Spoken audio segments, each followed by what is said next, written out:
Jaya Radha Jaya Kunja Bihari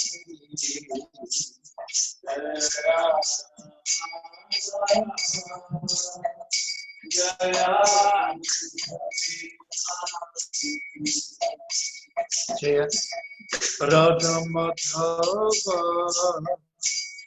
Jaya Kunja Bihari Jaya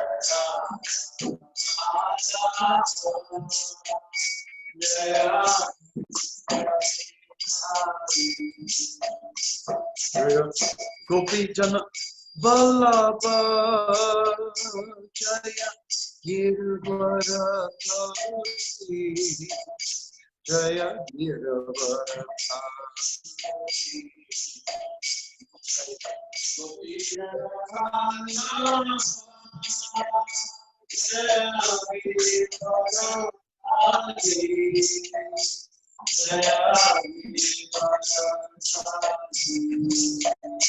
Jaya Yashoda Nandana Jaya Brajajana Ranjana Jaya Brajajana Ranjana Jaya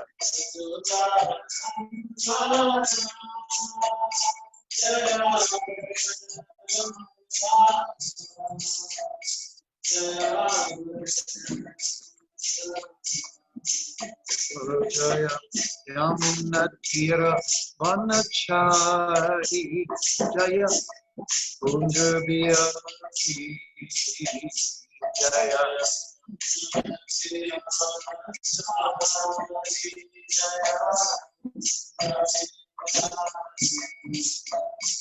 Jaya Yamuna Tira Vanachari Jaya Kunja Bihari Jaya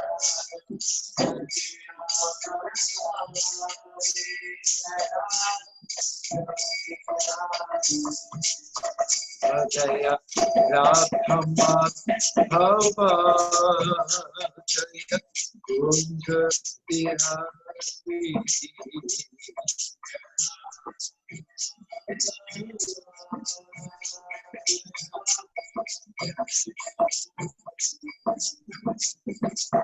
Gopi Jana Vallabha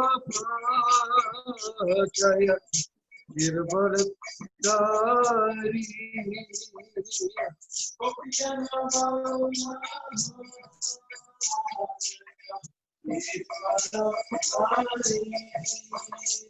Jaya Gopi Jana Vallabha Jaya Girvaradhari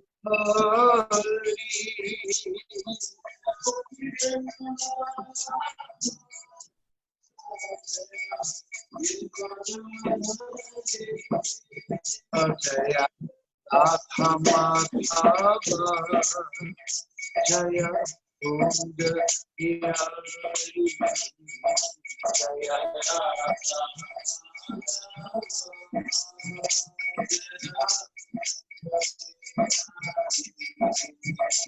Jaya Yashodanandana Jaya Brajajana Ranjana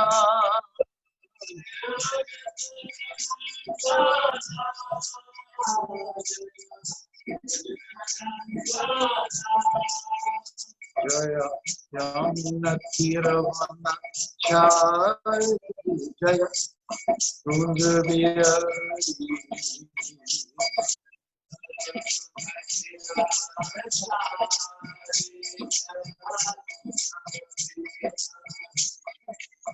Jaya Radha Madhava Jaya Kunja Bihari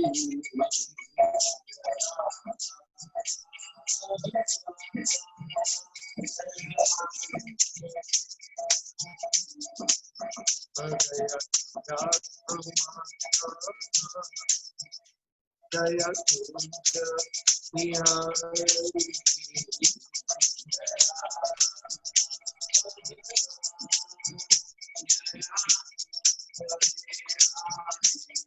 Jaya Indriya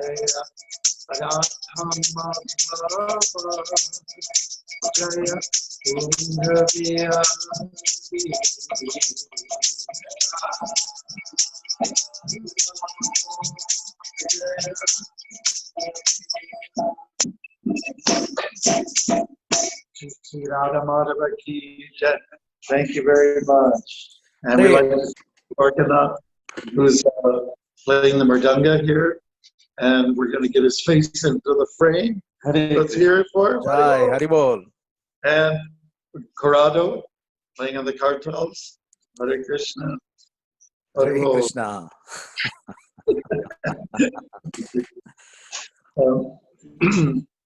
Wonderful, Maharaj. So on behalf of ISKCON Scarborough, I would like to welcome all the devotees who have joined us today for this very special class.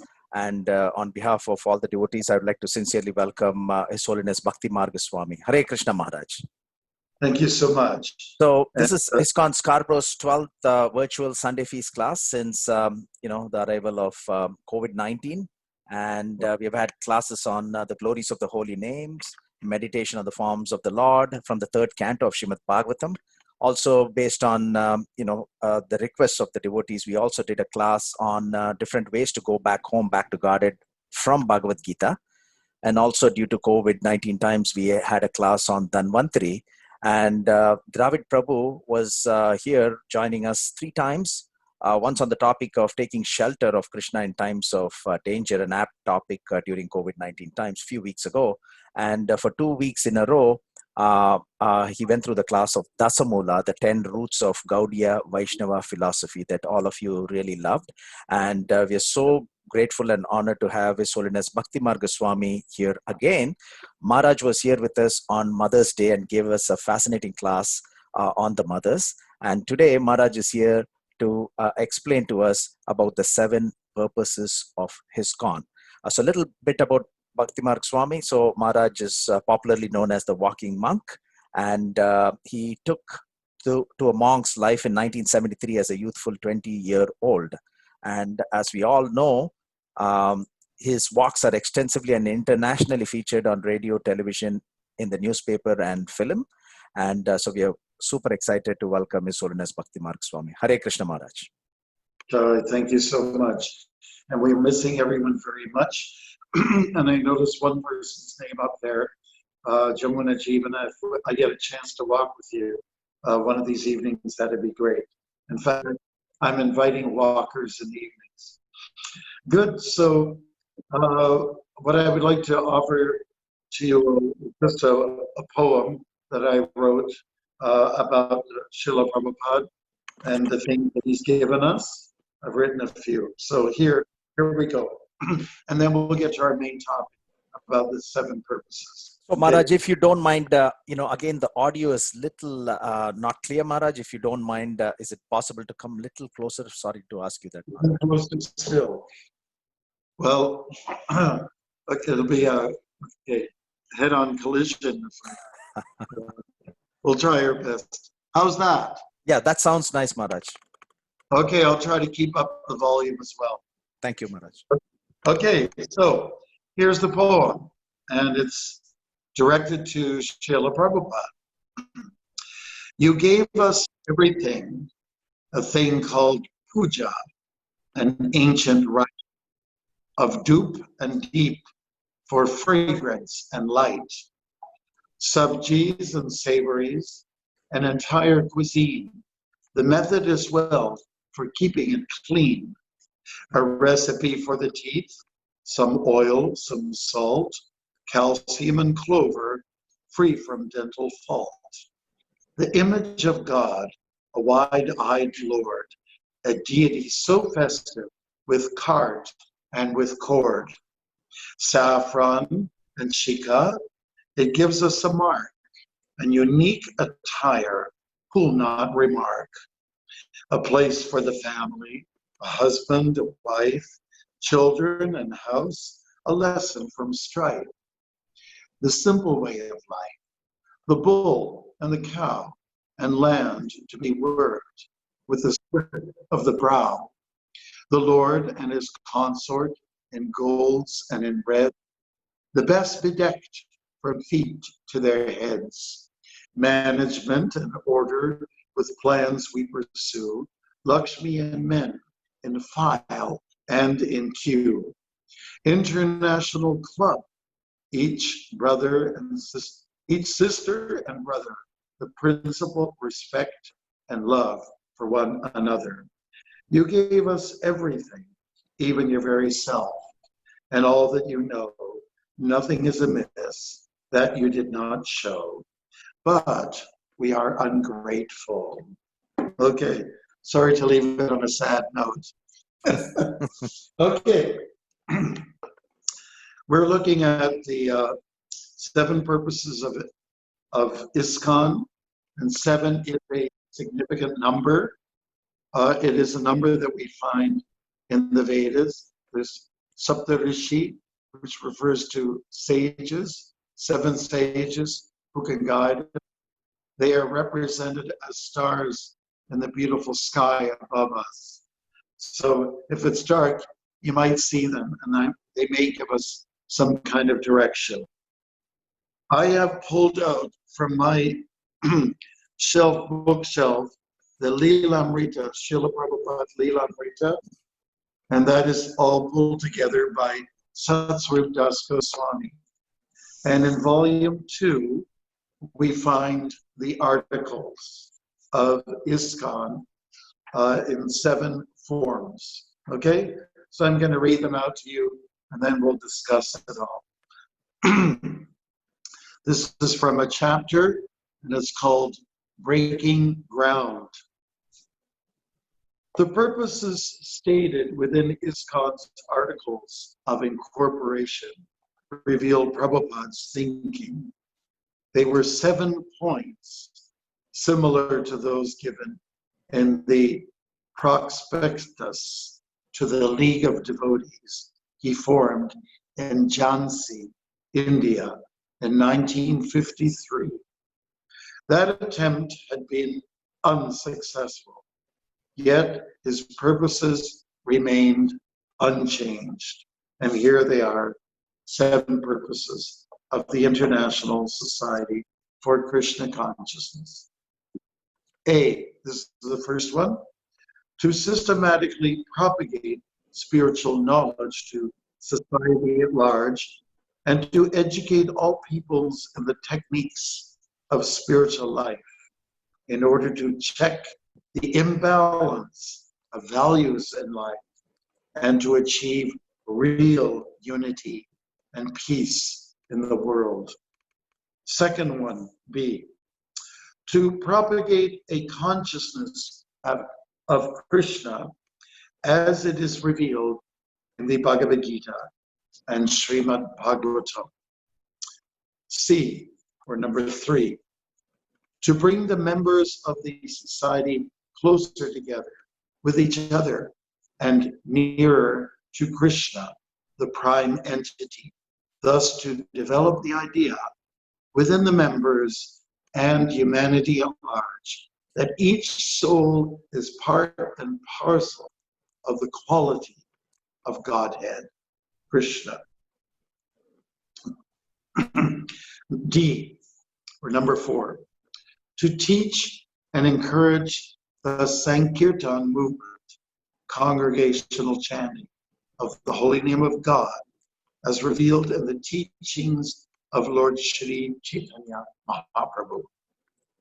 E, number 5, to erect for the members and for society at large a holy place of transcendental pastimes dedicated to the personality of Krishna. And F, number 6, to bring the members closer together for the purpose of teaching a simpler and more natural way of life. And G, or number 7, with a view towards achieving the aforementioned purposes, to publish and distribute periodicals, magazines, books, and other writings. Hare Krishna. And that's it. This charter or of articles under the heading of ISKCON was finalized in 1966 in New York City, USA. And they are the guideline for all of us to take shelter of. So now I understand that Dravida, he spoke about the Dasamula. That is the sort of like the essence, what we believe in Krishna consciousness, the philosophical guts, you can. But what we're talking about here is some directives that Prabhupada's given us, a kind of leading to a structure. And structure is important. Lord Sri Krishna talks about structure in the 4th chapter of the Bhagavad Gita. He talks about 4 social and spiritual orders of life based on your psychophysical nature, and that this is a structure. I know some people don't believe in structures because we have what's going on in the world, around the globe.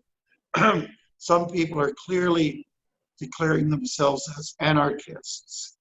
We don't need structure. We don't need a police force. Does that sound familiar, Prabhu? Yeah. Yes.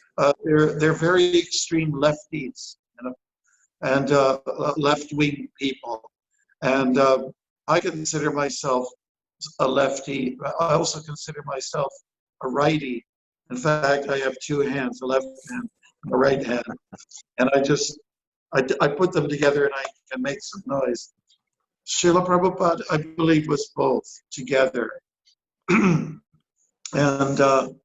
you can imagine what the world would be like if we didn't have Kshatriyas to keep some law and order in place. And what would it be like if we didn't have Brahminical people or Brahmins, priests, who know the holy books, the Shastras, and give a sense of direction and vision to society. So it's important to have. So I'm going to go to the first purpose.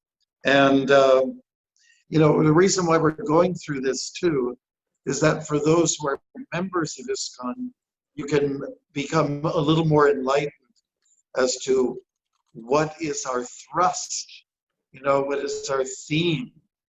And a lot of our thrust lies in trust. And trust in who? Well, Krishna, God, the Supreme Personality of Godhead. So it's important to have a thrust, and it is addressed in the first group. So I'm going to read it once again. To systematically propagate. So systematically means plan, have methods. For what? To propagate. Propagate means to share, to spread, to get it out there. Just like if you have, say like you have a chapati or a roti, and some people like to put ghee on it. So you put a dab of ghee in the middle, and you swirl it all around, and it makes it extra rich, and it goes down through the lungs a little smoother than if you didn't have it. And it makes it really nice. If you put a lot on, I wouldn't advise that for people over 65, but if you put a lot on, you'll fall asleep real fast with all that extra ghee. Or if you take butter, and let's say you have some nice Italian or French bread, you put some butter with a knife and you spread it out like that. You make sure that every little square, well, not inch, but every bit is covered. And it's really very, let's say, palatable when done like that. So what are we spreading? We're spreading spiritual knowledge, wisdom, the wisdom that Krishna gave to Arjuna, and which he gave so many years prior to the sun god Vivaswan. The Vivaswan then shared it or spread it out to his predecessor, I'm sorry, not his predecessor, but his student, which was Manu, the father of mankind. Manu then shared or spread this wisdom out, and particularly earmarked it towards Ikshvaku. And Ikshvaku was a great teacher whom we find in the Raghu dynasty, the lineage of Ramachandra. So Krishna spoke way before Ramachandra came into the world, but we're not going to talk about chronological order of avatars came into the world. That's not so important. So sharing wisdom to whom? To people, society at large. And it is a form of education in the techniques of spiritual life. Techniques of spiritual life are numbered as 9. Shravanam, Kirtanam, Vishnu, Smaranam, Padasevanam.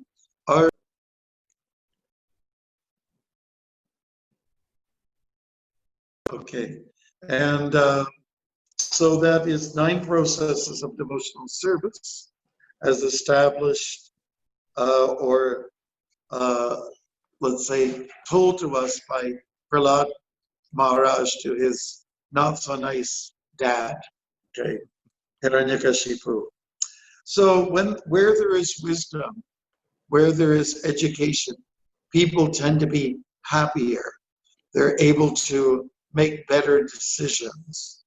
And they're able to, let's say, be established in a just overall greater beatitude, joy that comes to them. And then the reason why this is important is because, as it is said here by Srila Prabhupada, the lives of people are imbalanced. If you wonder why people are not happy, it's because they're not very balanced. There's little component in their lives toward spirituality.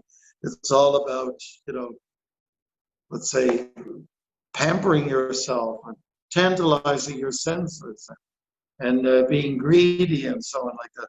It's a materialistic world in which we live. So to check that imbalance, you must insert some spirituality and get in touch with yourself. And the self is more than just flesh and blood and marrow and bones and mucus and bile and air and so on like that. We are not just a bag of chemicals. We are spiritual beings. In essence, that's what we are. So by systematically propagating spiritual life, people get a better hold on who they actually are and what is their true identity. And then Prabhupada says also the benefit of being educated is that greater unity is established. Let's say there's differences. Sometimes there's differences between husband and wife. I don't need for people to endorse my statement there. I know it's true, but if you want to all say something about that there are differences between husband and wife or life partners, you can say Haribol. Maharaj, I had muted everybody, so But they can hear themselves. Okay. So unity is established, and then Shanti is something that everybody wants. We want peace of mind. Ultimately, we want to leave this world in peace. Good. So this first point, this first deliverable by Srila Prabhupada is very much to do with education, becoming enlightened. And you cannot say that education doesn't need enlightenment. Both are required. We have a word that Krishna repeatedly uses in the Bhagavad Gita that basically can sum up the term enlightenment and education together like a marriage, and that's called jnana. A jnani is somebody who has wisdom, and that wisdom leads him down the road to freedom or liberation. Srila Prabhupada explained that some of these Greek philosophers that people like to quote, like Pythagoras and Socrates and Plato and so on, they were mainly established in Athens, and they very much have led the Western way of thinking. But we know that they were also jnanis. Prabhupada called them jnanis. And in India, you might call them pundits. And they had a strong tie, at one time at least, with India. India and Greece were fascinated with each other. And one of the elements that they really liked about each other was the wisdom that they shared. So we embrace wisdom. And more than that, we share it. And even better than that, you live it, right? So you embrace it, you hug it. That means you assimilate it and put it into practice. There's jnanam and vijnanam. These are two qualities of what makes up a Brahman. Okay, so jnana means to mill over wisdom, and vijnana means application of wisdom. You know, get educated, learn, but also apply it. So the next purposes of ISKCON here, it is to propagate. Again, a second time, Prabhupada uses the word propagate, which means to share or spread. Now he gets a little more deep in the matter of what we are sharing. In other words, what is at the heart of wisdom, and it is Krishna. Vedaischa sarvayar aham eva vidya, vedanta krit vedavid eva chaham. That's from chapter 15 of Bhagavad Gita, text 15, where Krishna is saying that the purpose of wisdom, which we find in the Vedas from ancient India, is to know the absolute, to know the source of all, and that is Krishna. Where do we find in the Vedas, where do you find, let's say, the core of wisdom? In the Bhagavad Gita and Srimad Bhagavatam. These are two texts that Sri Chaitanya Mahaprabhu would quote from on and on and on when he was having talks with Ramananda Roy, Sanatana Swami, and others. These were his favorites, you can say. And if we wonder why, everybody pretty much who's listening has understood that when we talk about the Vedas, it's a large volume of books, of texts. But Srila Prabhupada has honed in on two major ones. Well, we can say four, but we're just for brevity's sake, we will just mention Bhagavad Gita, and the other one is Srimad Bhagavatam. They are both classified as Krishna Katha. Krishna Katha has two inferences. And the first one, Bhagavad Gita, is where Krishna is talking, God speaks. One way to translate Bhagavad Gita is conversations between God and the soul. So that's Bhagavad Gita. And then Srimad Bhagavatam, that great book with many thousands of shlokas or verses, talks about God, about the absolute truth. And then there's 10 subject matters that are contained in this book, Srimad Bhagavatam. So if you don't have these books, mostly if you have Bhagavad Gita, then you must get the Bhagavatam, because it is a graduate study of Bhagavad Gita. It follows through after the Gita. So it's good to delve into both forms of Krishna Katha. Just to sum up the second one, again, it's to share the wisdom of Krishna. Krishna, who's the core of wisdom. Now, C, or number 3, to bring the members of society together with each other. So Krishna devotees love to come together. We love to come together to share wisdom, to engage in kirtan. And by the way, we're still making a little noise on our street to support the healthcare people who have done tremendous work during this COVID-19 time. And so we get together, we play music, we sing, and this is one of the things that pulls us, ties us together as a unit. We also love prasada. One of the good draws to a Krishna conscious Sunday, usually it's the Sunday festival, is the prasada. In fact, if you travel around the world and you go to Hare Krishna temples, there oftentimes the buildings are quite full, but they fill up usually at a specific time. And usually it's just a few minutes before the prasadam is served out. That seems to be a regular practice. Now, Krishna comes in many forms. He comes in the form of food. We call it Krishna incarnate. Krishna comes in the form of Shastra or wisdom. Krishna comes in the form of his name. Also, hallowed be thy name. Holy is the name of God. And so the idea is to bring everyone to Krishna, who's known as the prime entity. Everybody's an entity. George Harrison, the musician, used to use that term entities, but probably, and he got that from Srila Prabhupada. But so we're all entities. Everybody who's in a frame, everybody who's listening, you are an entity. That means you're a being. But then there's someone whom we consider is a prime entity, a prime being, and that is Krishna. Yes.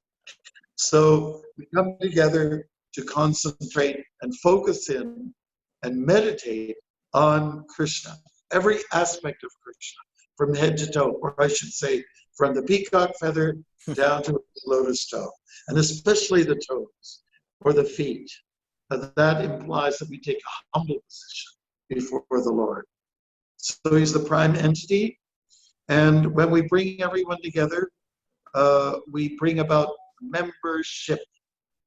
And this is specifically targeted towards human beings, although when we have Rath Yatras, we know that I go to Durban for the Rath Yatra. I've been there for 20 years now.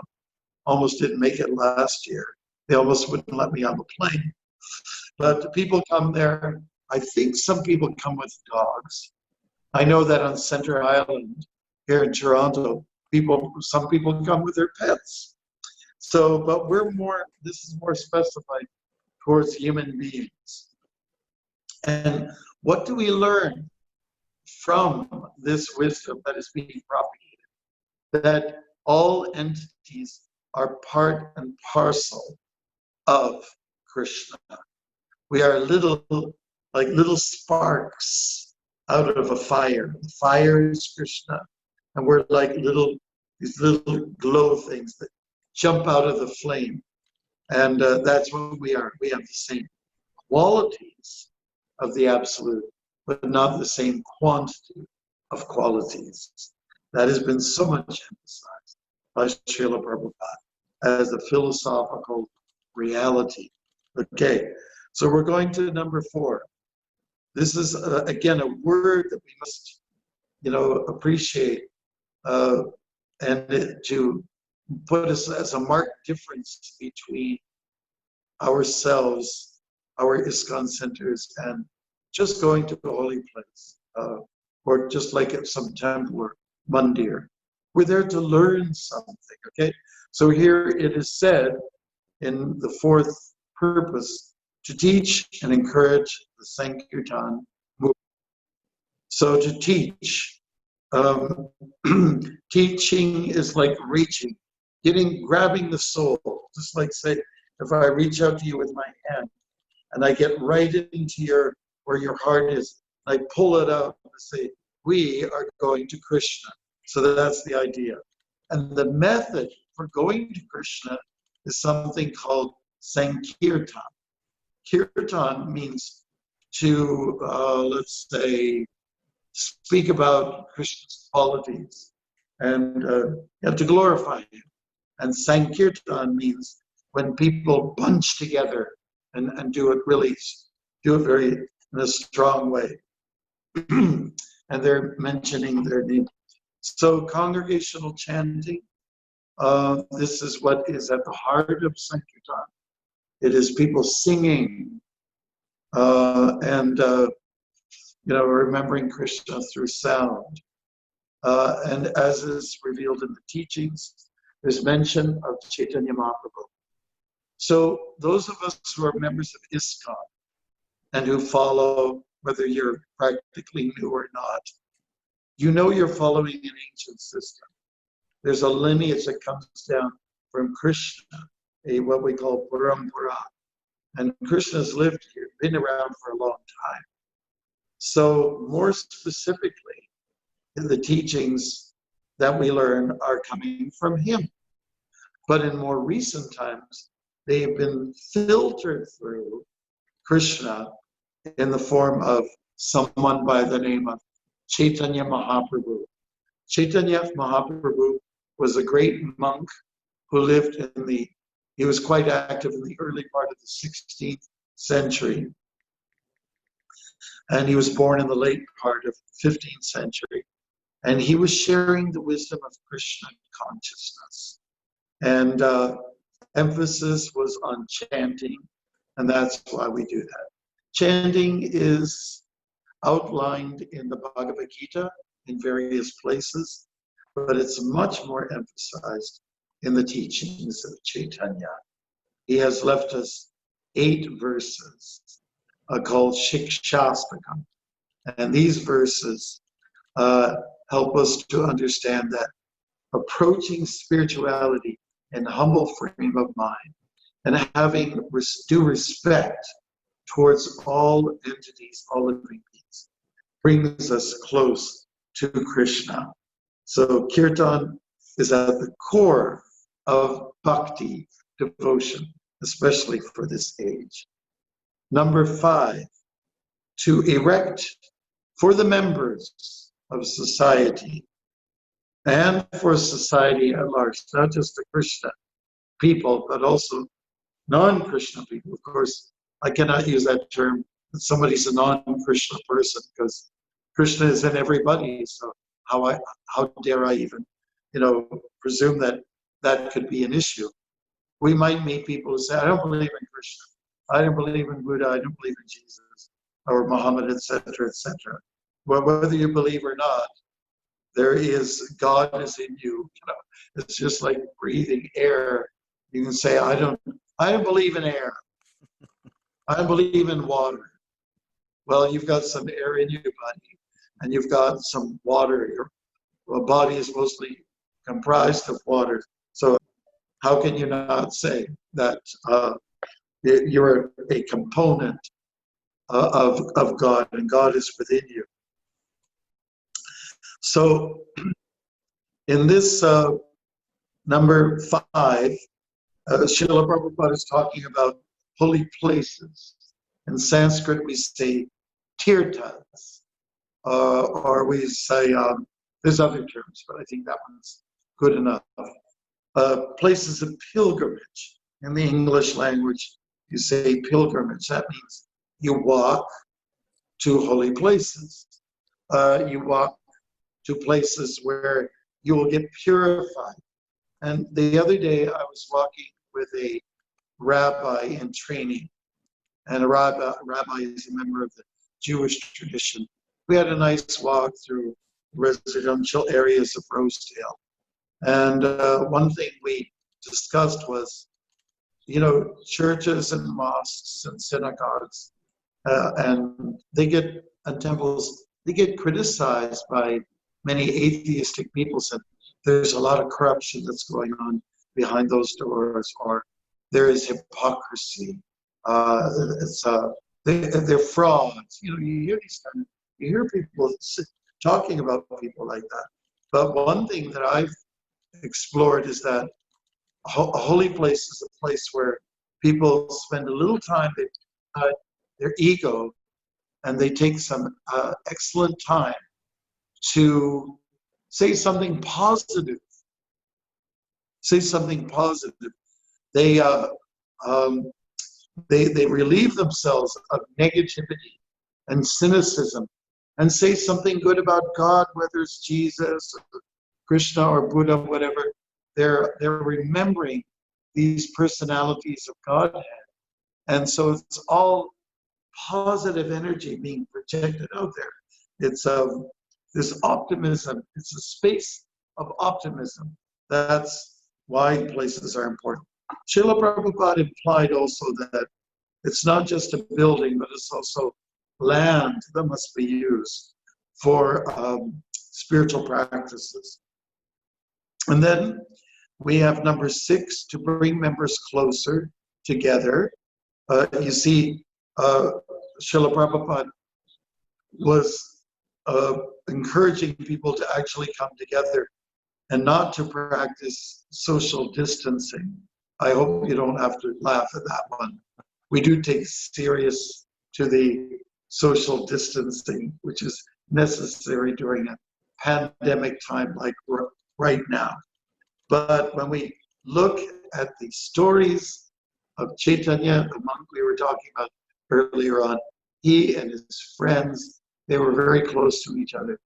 They were actually into hugging each other and giving a lot of physical, moral, and spiritual supports. So we're going to get to that someday. Again, we'll go back to being normal and having a chance to be close together. So that is really Chaitanya Mahaprabhu. We have these Mahaprabhu and Nityananda and Gadadhar and Advaita and all these great personalities in medieval India, and they would dance together and not take any toxic substances, but they would actually be, in a way, drunk on the holy name. And egos would be left aside. Of course, these kind of persons had no egos. They were egoless.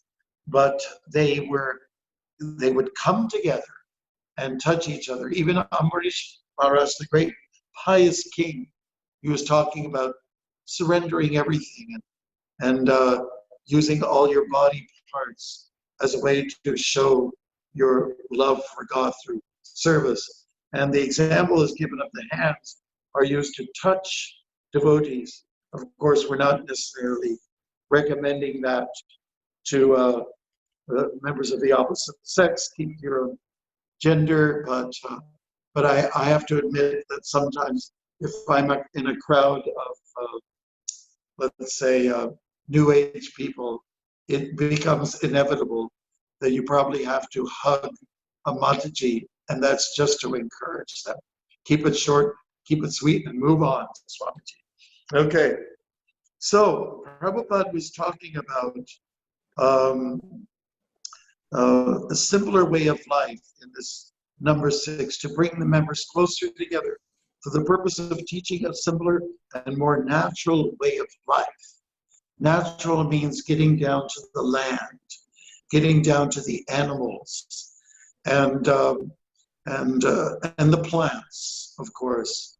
I'm a little bit more into the plants because I know we have some wonderful devotees in Canada and other places around the world that have started farming agrarian initiatives, and with the purpose to attract people to a simpler way of life. Mahatma Gandhi came up with that term, simple living and high thinking. And just for a little plug-in for our South African devotees who are listening, I did go to the Satyagraha in South Africa, where Gandhi started his mission before he went back to India. And people from India, they come and settle down as indentured laborers in South Africa, a little bit over 100 years ago, maybe 110 years ago or so. So Prabhupada wanted this. He wanted us not just to talk about protecting cows and bulls, which are very sacred to us, and land, but he wanted us to actually do it, to get our hands dirty, roll up our sleeves, pull up our socks, put on your hat to protect you from the sun and so on, and actually get busy and work those bodies. That's where you get your free workout. It's not a problem. And do something to demonstrate a better life. And anybody who's had organic food from the farm, like you picked it, you washed it, you chopped it, you cooked it, or you took it fresh, you know what I'm talking about. I remember when I was traveling across America, and we had finished our walk, and my two assistants, when I say we, I had two assistants with me, two Canadian brahmacharis, and we stopped off somewhere in Illinois to get off the highway, and I had to make a call to a radio station in Utah. So I did that, and we had to park a little away from the traffic because we were making too much noise.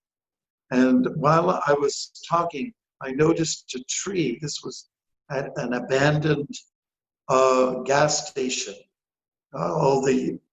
Let's say the pavement was grown in by weeds and everything. There was actually an apple tree nearby, and it was apple season. It was like early September. And I wanted to show these boys who were 40 years or more, my juniors, what an organic apple is. So I shouted them. After I finished the interview, I hung up and said, guys, come over here. You can't believe it. This is a real tree with real apples. And you know, when you bite into an apple that has no pesticides in it and hasn't been genetically modified, when your teeth, slam into there, and there's an explosion of joy, like something that you cannot compare to anything else. So tasty, so fresh. And that's what Prabhupada wanted for his members of his society, to have a good life. And the good life is where there's good food. So, and we are supposed to be the producers. So finally, number 7. With a view towards achieving the aforementioned purposes, to publish and distribute periodicals, magazines, books, and other writings. So we have what's called the BBT, Bhaktivedanta Book Trust. It's affiliated with ISKCON. It has its own legal entity status, but Prabhupada did say he wanted governing body commissioners to manage it, to be in charge of it. If anything happened to our precious society, ISKCON, BBT would still be in place, and then things could be resurrected because of that entity, that legal entity. So it is important. It's through Prabhupada's teachings and Chaitanya Mahaprabhu's teachings that we have books available everywhere, and we try to share them. We're right now in the midst of a Bhakti Vinod, a book marathon, and it's going on. Anybody who wants to be interested in participating by distributing or owning a set of books like the Lilamrita, Bhagavatam, or Chaitanya Charitamrita, these are all enlightening publications, then you can contact your center there at Scarborough or your local place whichever you frequent. So without books, we wouldn't have a society. Books are the basis. Prabhupada used that term. And purity is the force. And utility is the principle.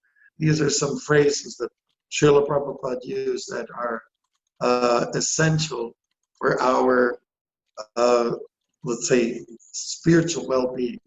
And essential is another common word these days. It's a popular word.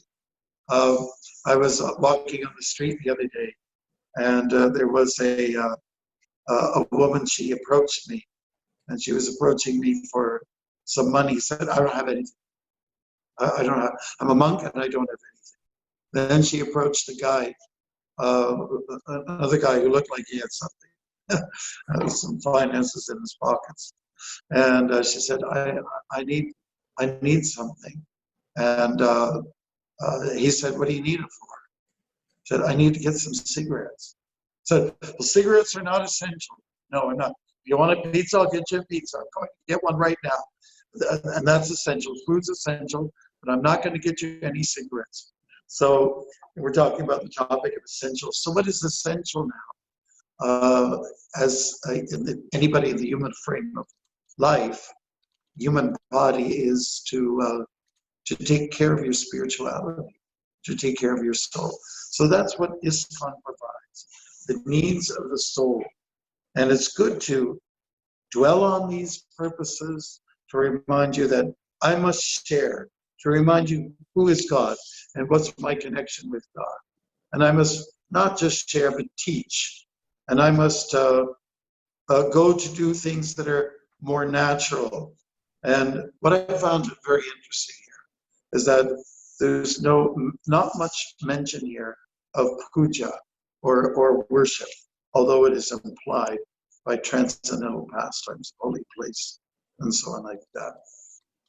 But those are some things that you can dwell on, you can consider. And I'm just going to read a little bit.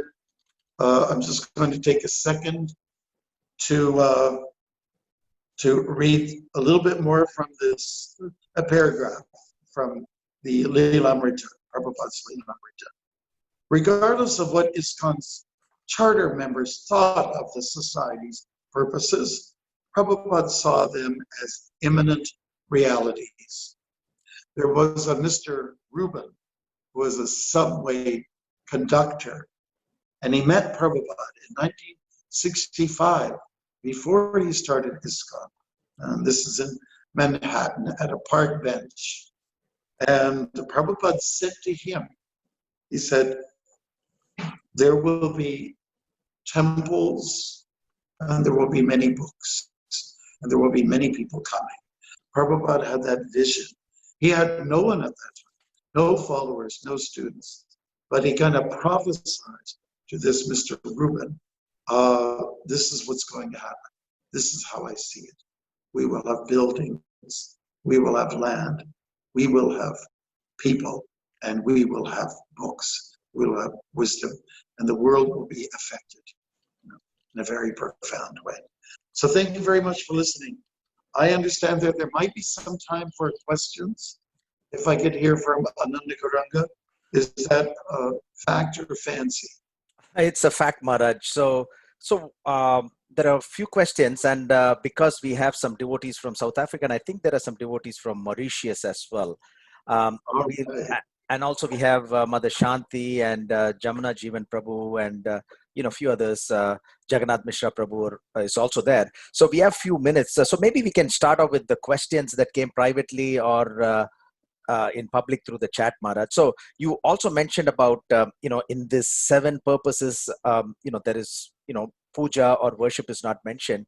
But is there a reason why prasad is also not directly mentioned, Maharaj? Is it because it evolved little later, or was that because it was integrated? Yeah. Well, I would say that it's implied, just like deity worship is implied, okay, mm-hmm. by having these transcendental places, and that everyone comes together to get nearer to Krishna. I would say what we can eke out of that is that Krishna in the form of a deity, Krishna in the heart, Krishna is the deity, so on and so forth. So when we're talking about a more simple way of life, natural way of living, we're talking about working the land, growing your own food, kind of like the Gandhian approach. So I think it's implied. Wonderful, Maharaj.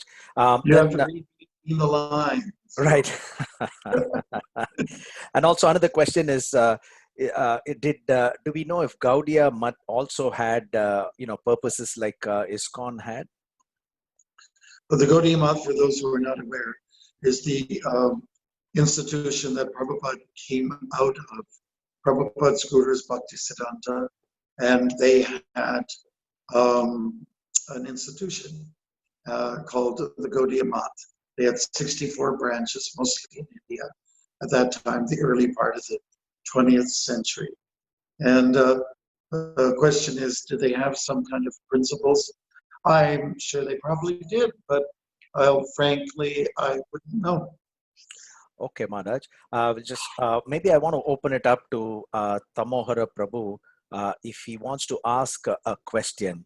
Prabhu, is it possible for you to unmute or Mother Shanti and Yamuna Jeevan Prabhu? Any one of you would like to ask a question directly to Maharaj?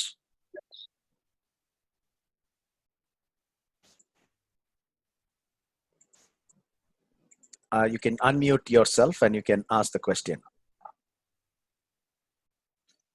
Okay, as you're preparing for that, Jagannath Mishra Prabhu, are you there? Would you be able to share your thoughts with Maharaj that you shared through the chat? Hare Krishna Maharaj, please upon his obeisances. Very well. Prabhupada, all glories to Maharaj. Thank you for giving us your time and enlightening us on this Sunday morning. So kind of you, Maharaj. I just wanted to just share the realization that you mentioned in your class, Maharaj, about that when we reach out to people who don't believe in God or Krishna or Christ, the example you gave that, well, you have air inside you, you have water inside you, but you don't believe in that. So I thought that was kind of a nice tool to listen about Krishna or God in some way. Yes, thank you. That is something that people should contemplate sometimes, that there's spiritual energy, flowing through us. It comes in the form of blood, we feel it. Someone pinches you, you feel a sensation. And it's because consciousness, which has been, let's say, flowing out from the soul, from the Atma, it's present there. And that's what, we must consider the spiritual aspect of our being as well as the flesh and the blood aspect of ourselves. Yes. Yes.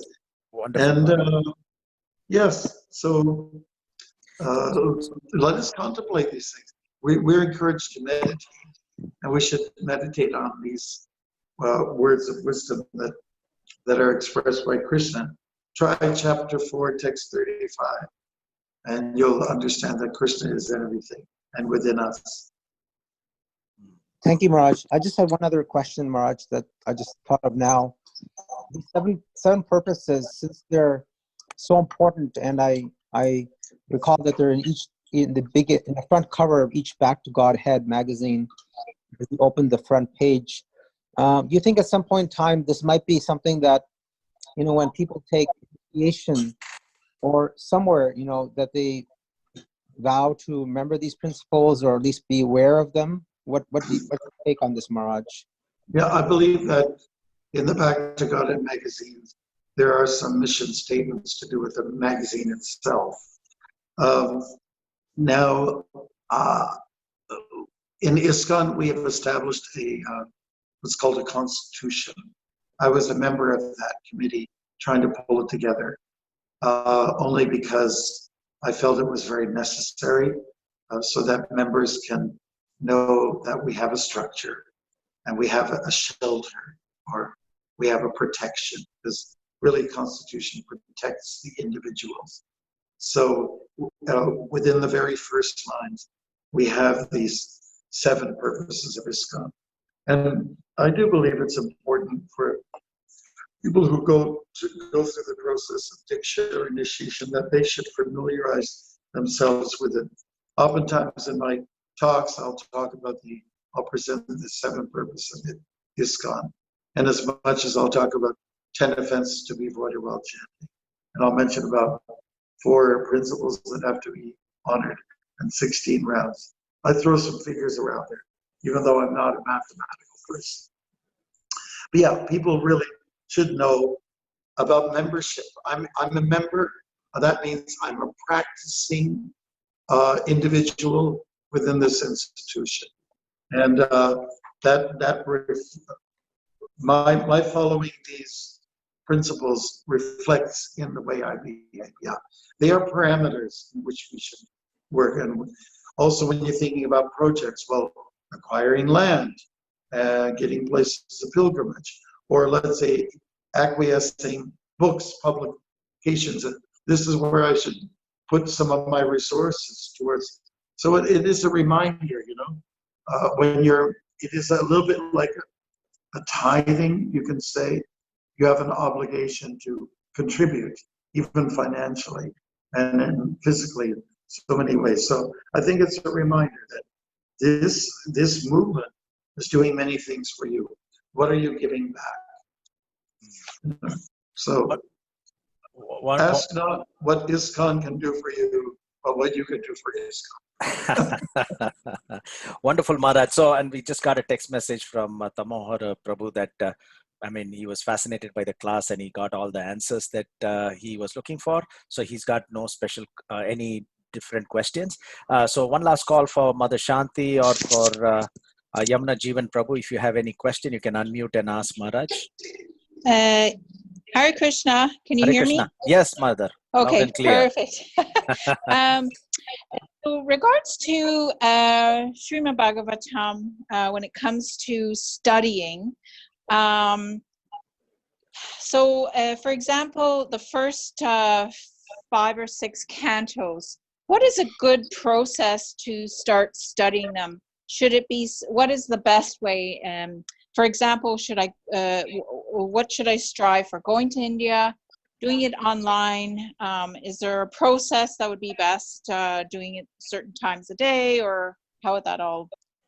Well, those are fine details you're asking about. I would just say in general, you can do things online. Many people do that. But I think the personal touch, nothing can beat that. So like say if you're in a household, you might, and you have some people there, you could study together, or you get together with your neighbor who's also a follower, and they can study together, just share together, take turns reading.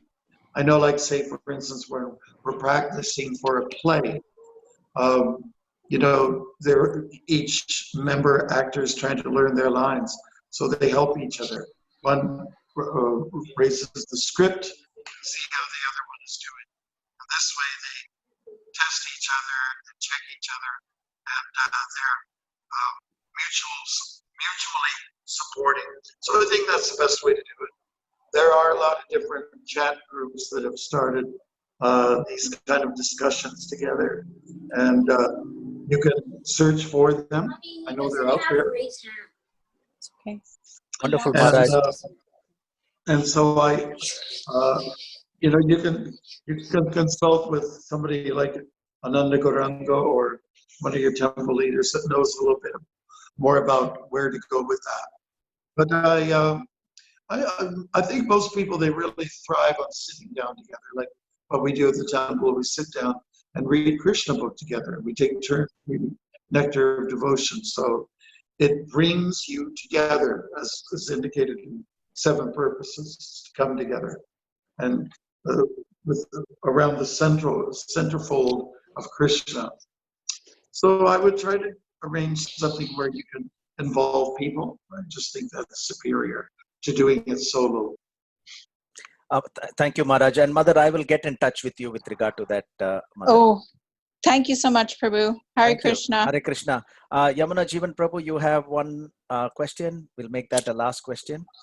Yes, I have a quick questions, and I also want to say nice to see you, Maharaj, and glories to you, and Srila Prabhupada.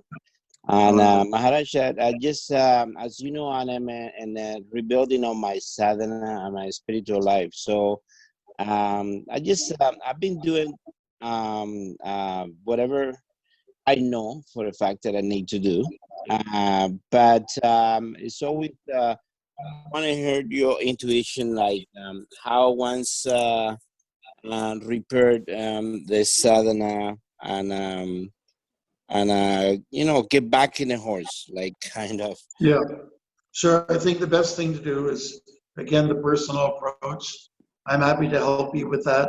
If we can get together, or someone who's got a little bit of a strong sadhana behind them, under their belt. So I am happy to give some time, and where we can go step by step and build upon the foundation that's already been laid out for you. So I would just say, let's get together, like the Beatles song, get together, come together. Yeah. Right? Because I've been Come together. Right? I've been doing what I can, but I find it sometimes like by myself. Like I just being patient with myself, but I feel by myself it's a little harder, I guess. I understand that, but we're social animals. Human beings are social animals, so we need to come together on the basis of spiritual erection, building together. And that's that makes the difference. So I would say, get on the phone, call me up, and I'll be happy to share some time with you. I'm always Thank you, looking Maharaj. for walking partners in the evening anyway. So let's get down to doing it. Thank you, Maharaj. Thank you, Prabhu, for that wonderful question, and thank you, Maharaj. And I think we're going to wrap this up with one question, one last comment, Maharaj. So we're told that Sundarlal Prabhu from Mauritius, who's taking sannyas in July, is also on the call. So are you there, Prabhu? Is it possible to do you want to ask a question or share your comments with Maharaj? Yes, he has a question, or I'm told that he's there, so I'm not sure whether he's able to unmute and ask the question. Yeah, apparently he's there online now. Wow, nice. I have all respects for him. So I think he's unable to mute himself and ask the question, but we're Then grateful for him joining. All I want to say is all glories to you, Sundarlal, and may Krishna bless you, give all his mercy, so that you can, do some marvelous things for this spreading of this movement, which you're already doing. And may you be especially empowered to reach out to many, many people. Yes.